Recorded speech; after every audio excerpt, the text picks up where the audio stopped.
अरे गिलास खाली ठेव, ग्लास खाली ठेव. अंगाशी आपला नियम काय? दिवसातली सगळी कामं झाल्याशिवाय दारू प्यायची नाही. बरोबर. आणि ह्योच नियम आपण पाळतोय म्हणून आपल्याला आजचा दिवस दिसतोय, मला बी आणि तुला बी. बरोबर आहे राव. पण आजच्या दिवसातली सगळी कामं झालेली आहेत. तुम्हाला मी रिपोर्ट मगाशीच दिलाय. आजच्या दिवसातली सगळी कामं झाली, तुम्हाला सगळा रिपोर्ट बी दिला. अरे शेठ, नीट आठवा आणि सांगा. हो राव. झालं का सगळं? हो. अरे काय तुम्हाला बोलायचं. अहो ती कोणती जोशीबाई? अहो तिचं काय घेऊन बसला तुम्ही आता? जाऊ द्या की खड्ड्यात तिला. नाही नाही नाही, असं खड्ड्यात टाकून कसं चालेल? हा मला सांगा, आपलं इथं आल्यावर आपलं आमंत्रण कोणी घेतलं नाही असं कधी झालंय का? नाही ना. आणि मग अरे काय तिचं नाव लक्षात राहत नाही? कोणती? अक्षता. अक्षता. अक्षता जोशी. अक्षता जोशी, आता लक्षात राहिले बघा. तर असं तिरकस डोकं असणाऱ्या माणसाबरोबर आपण कसं वागतोय? कसं वागतो नाही माहिती? मला एक सांगा. आपण त्यांच्याबरोबर दमदाटी करतो, आपण त्यांचा अपमान करतो, आपण त्यांच्याबरोबर आवाज चढवून बोलतो, नाही खरं का नाही? हा तसंच केलं. हे बघा, समोरचा माणूस आपल्याशी कसा बी वागला तरी आपण त्याच्याबरोबर प्रेमानंच वागायचं, है का नाही? काय राव तुम्ही काय बोलताय? मला काहीच कळत नाहीये. कळल कळल शेठ, कळल. आता मला सांगा, आपल्याकडे तो इन्स्पेक्टर आला होता, कोणतो घोरपडे इन्स्पेक्टर आला होता का नाही? मार मिशनवर ताव मारत सगळ्यांना दम देत गावभर फिरत होता. मला बी दामात घ्यायला बघत होता तो. आपण काय केलं? आपण त्याला एक फटफटी घेऊन दिली. त्याला आपण पटवून दिलं की सरकारी वाहनाबरोबर आपलं स्वतःचं एक स्पेशल वाहन आपल्याबरोबर पाहिजे. दिलं की नाही पटवून? मारत जोशात मला म्हणाला, साहेब हप्त्यानं पैसे फेडतो. फेडलं का पैसे? कुठे दिले त्यांनी पैसे? आपण पैसे मागितलं नाही ना. त्यानं पैसे दिलं, आपण काय केलं? काय बी केलं नाही आपण. आता मला सांगा, आपल्या दुकानासमोर ट्रक लावणारा कोण? तो ट्रक ड्रायव्हर. बंड्या ट्रक ड्रायव्हर. आपल्या त्या घोरपड्याने त्याचं ट्रक नेऊन पोलीस स्टेशनमध्ये बंद केलं की नाही? आणि मग त्याला समजावून सांगितलं की बाबा, अरे माझ्या दुकानासमोर ट्रक लावू नको, माझं दुकानच दिसत नाही. नाही ऐकला माझं, नाही ऐकला. काय केलं मी? त्याच्या विरुद्ध लेखी तक्रार केली, आवाज चढवून बोललो. नाही ना, न सांगता त्या इन्स्पेक्टर घोरपड्याने आपलं काम कसं चोख करून दिलं की नाही? अहो ते बरोबर आहे, पण या शेती मंडळात आपल्याला काय प्रॉब्लेम आहे? असं नसतं अरे. हा आपलं महत्व लोकांना पटवून द्यायला पाहिजे आपण, है की नाही? आता मला सांगा, ती अक्षता जोशीबाई अजून त्या सरकारी बंगल्यातच राहते ना? हो. दुसरीकडे कुठे राहणार ती? कुठं राहणार? आज काय करताय? आपला अमराईतला बंगला देऊ की तिला राहायला? बंदच आहे, राहील तिथं मजेत. अहो राव त्याने काय होणार आहे? मला तुला कुठं माहित त्यानं काय होणार आहे? आपण फक्त लोकांशी चांगलं वागायचं बस. काय हऱ्या शेठ, आठवलं का नाही शेवटचं काम? आठवलं का नाही? बसला गिलास आण सख्या तुझी बारी. हो हो हो हो हऱ्या शेठ, सांग भले.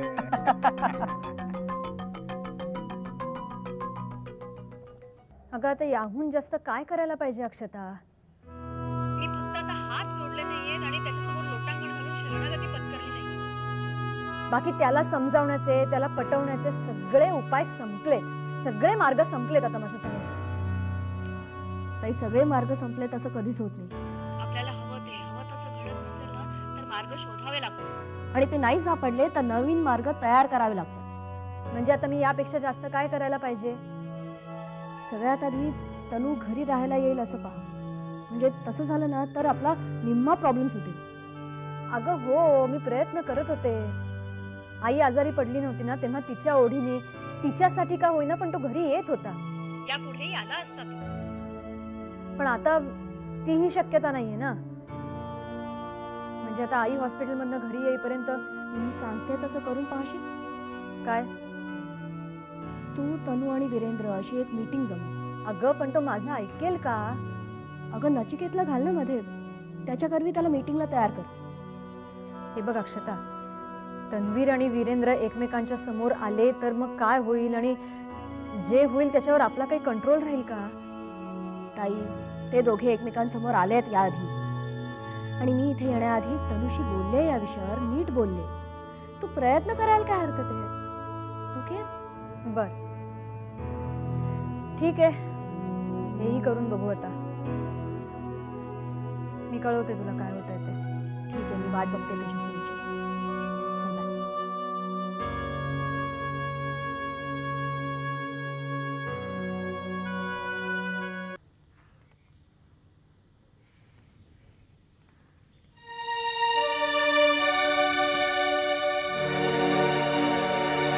काय हर्षेश, आणखी चहा घेणार का?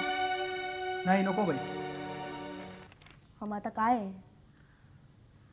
बाई तुम्ही काय ते पक्क सांगा. तिकडे बाळाराव आम्हाला सारखं बोलतात आम्ही काम अपुरं केलं म्हणून. हो, आता पक्क काय आहे ते मी दोनदा सांगून झाले तुम्हाला. हे बघा, मला तुमच्या बाळारावांचा निरोप मिळालाय. मला शक्य असेल तितक्या लवकर मी येऊन जाईन. ठीक आहे? हो बाई, हे सांगून झालं त्यांना. मग आता काय म्हणणं आहे त्यांचं? बाई, बाळारावांचा एक निरोप आहे, तेवढा मी सांगतो आणि निघतो. आता काय आहे? माफ करा बाई, तुम्हाला त्रास द्यायचा नाही आम्हाला. रावसाहेबांचा निरोप तुमचा त्रास कमी करणारच आहे. अच्छा, ते कसं काय? रावांनी सांगितलंय की तुम्ही आता ज्या सरकारी बंगल्यात राहता तो बंगला फारसा बरा नाहीये. राव त्यांचा बंगला तुम्हाला राहायला देणार आहे. रिकामाच असतो हल्ली. कुठे आहे हा बंगला? इथे जवळच अमराईत आहे. अहो, भल्या मोठ्या मोठ्या खोल्या आहेत, भरपूर पाणी, आणि बेडरूम मध्ये एसी सुद्धा आहे. हो का? नाही, तुमच्या सांगण्यावरून तर फारच छान असेल बंगला असं वाटतंय. पण मग तुमचे रावच का नाही राहायला जात तिथे? अहो, त्यांचा बंगला वेगळा आहे. हा बंगला त्यांच्या खास पाहुण्यांसाठी रावसाहेबांनी बांधून ठेवलाय. मला न बघता मी खास पाहुणी झाले का त्यांची? हा, बघा, तुमच्या बाळारावांना मी काय सांगते ते सांगा. अगदी जसंच्या तसं सांगा, कळलं? त्यांना सांगा अक्षता जोशीला तिचा सरकारी बंगला पुरेसा आहे. तिला तुमच्या बंगल्याची काहीही गरज नाही. निघा. ठीक आहे.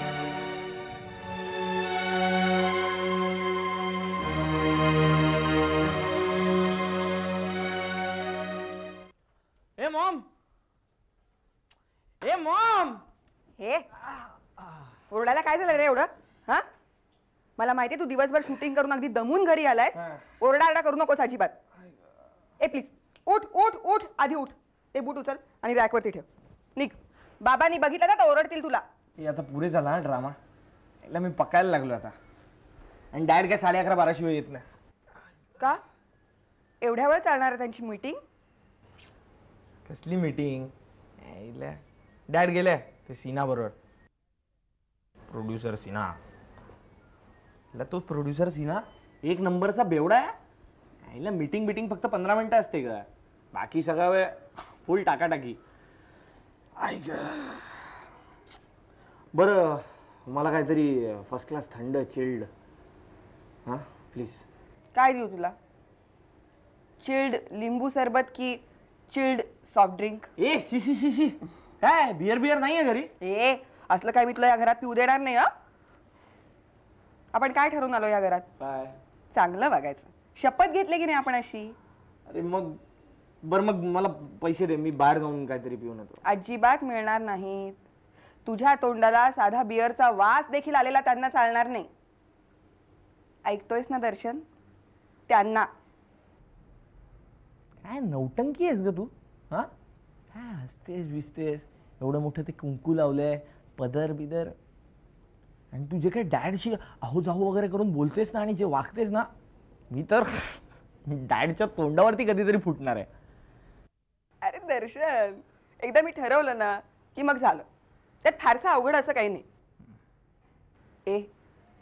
पण एक प्रेक्षक म्हणून मला सांग ना, मला जमतंय ना हे नाटक. First class Oscar winning performance आहे. हां, त्याच्यात ना तू तर ना अगदी ती पतिव्रता वगैरे म्हणतात ना तशीच वाटतेस. आणि हल्लीच्या गेटअपमध्ये ना दिसतेस सुद्धा. आणि तू तरी काय कमी आहेस? काय तुझा आजकालचा वेश, काय ते स्वच्छ नीटनेटके कपडे, चापून चोपून पाडलेला भांग, घरात असताना अगदी हळू नम्र आवाजात बोलणं. ए दर्शन, मी काय म्हणते, तू एरवी असाच वाग ना माझ्याशी, बरं वाटतं. हो वाटेल. हा वाटेल. सौ प्रीती वीरेंद्र, हं. डॅडला घाच्यात घेऊन सगळा माल ठस करायचा आहे. त्याच्यासाठी ही सगळी ड्रामेबाजी चालली आहे. काय विसरलात का? का तुला आता असंच वागायची आणि बोलायची वगैरे स्वप्न पडायला लागलेत? मी नाही त्यात, आधीच सांगून ठेवतो. हां, आणि तुला सुद्धा हे कायम जमेल असं वाटत नाही. न जमायला काय झालं रे? आधी मी अशीच होते दर्शन, खरी खुरी, कुठली ड्रामेबाजी ऍक्टिंग न करता अशीच होते. तुला तुझी मॉम दिसते ना, तशी बनायला मला खूप मेहनत पडले रे. अर्थात आता हे स्वातंत्र्य गमावून मला पुन्हा तसं व्हायची इच्छा नाही अजिबात. पण मला जमणार नाही वगैरे असं चॅलेंज करू नकोस तू मला. बरोबर, लेक्चरबाजी लई झाली. आता हे बघ मॉम, तू थोडे पैसे दे मला. मी बाहेर जाऊनच पिऊन येतो ना, आणि सरळ घरी आलो ना की बेडरूम लॉक करून झोपून जातो ना. काय कोणाला काय कळणारच नाही, काय वास बीस यायला पण नको. काय अगं डॅडने मला जाम ताबडवलंय माहितीये का आज. अगं अंग सगळं दुखतंय. So just for relaxation. Please please Darshan, हे बघ, आपण हे चांगलं वागायचं नाटक करायचं ठरवलं ना, मग थोडे दिवस तरी या नाटकाशी प्रामाणिक राहूया ना. हे बघ, आज ना उद्या विरू आपल्याला घरातून हाकलून लावणारच. तोपर्यंत तरी एक मोठा हात मारायला हवा. करेक्ट. हा, पण ती योग्य वेळ येण्याआधी आपल्याला आपापल्या चांगल्या भूमिका पार पाडायलाच पाहिजे. मग उठ आणि तुझे बूट जागेवरती नेऊन ठेव. काय बाय दर्शन, बूट उचलून जागेवर ठेवशील का? हो हो, आणि मग हातपाय धुवून देवाला नमस्कार कर. हो, सगळं करतो.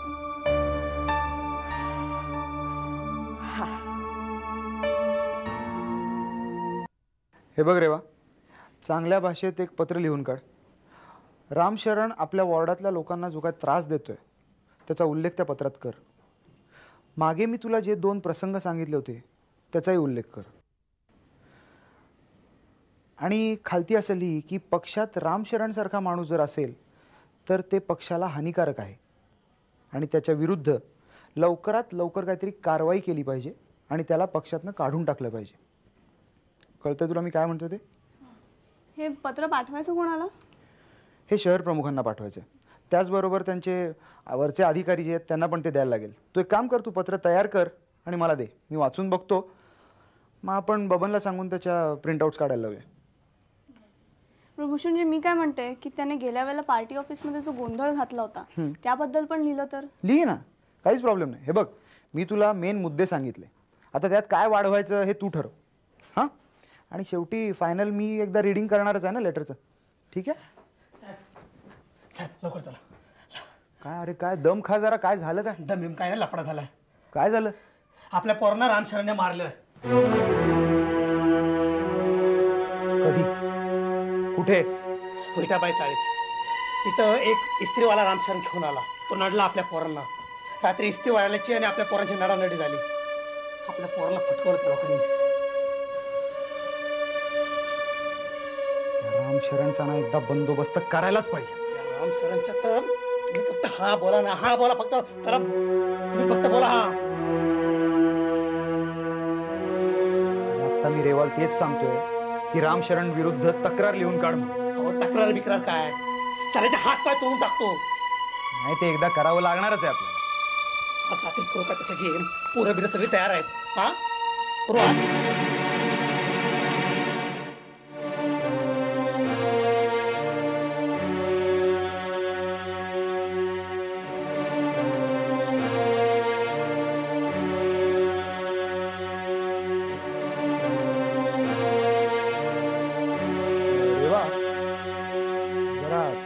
सगळ्यांसाठी.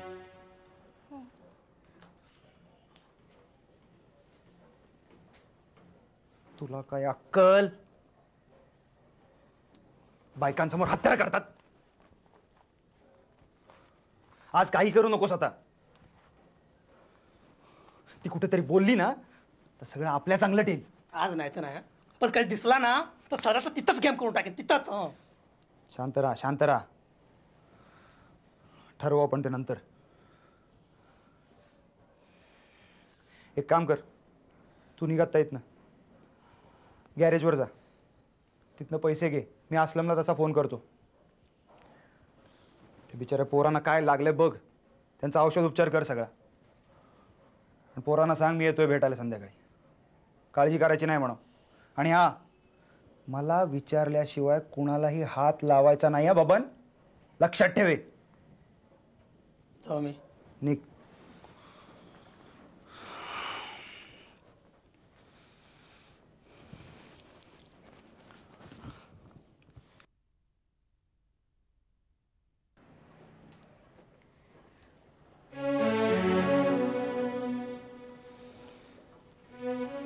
चहा ठेवलाय, पत्र लिहूया.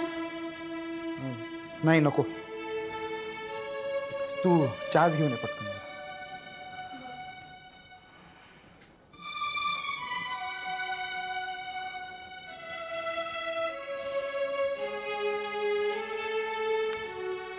हॅलो असलम, भूषण प्रधान. जेव्हा जी गाडी काढा. जी. बघा अरे शेट, आम्ही काय सांगतोय ते नीट ध्यानात ठेवा. आम्ही आता चाललोय त्या PWDच्या कासार साहेबांना भेटायला. हां, आणि तिथनं पुढे जाऊ त्या तिटावरचा फ्लॅट बघायचा आहे. तो 10 किलोमीटरवरचा फ्लॅट. सार्वजनिक संडास बांधायचं आहे. येता का बांधकामाला? चला जाऊ. सांगितलेली कामं गपगुमान करा, सवाल विचारायचं नाहीत. हां, ते भगवान दादा आले होते, 8 महिन्याचे पैसे देऊन गेले. त्यांना म्हणावं थकबाकी कधी पुरी करताय? आम्हाला आहे की पोट, आहे का नाही? गरज आहे का नाही आम्हाला पण? मग आहे बघा. आणि मी जे मगाशी तुम्हाला जे काही सांगितलं ते त्या शेती मंडळाच्या गोळे साहेबांच्या कानावर घालायला विसरू नका बरं का? आलं का ध्यानात? हो चला. हो राव, असं कुठे घुसताय घरात? हरी, तू तुझं काम कर, मी माझं करतो. हं? हो राव, मास्तरकीच्या अंगात एवढी गुरमी येते कुठून काय माहिती.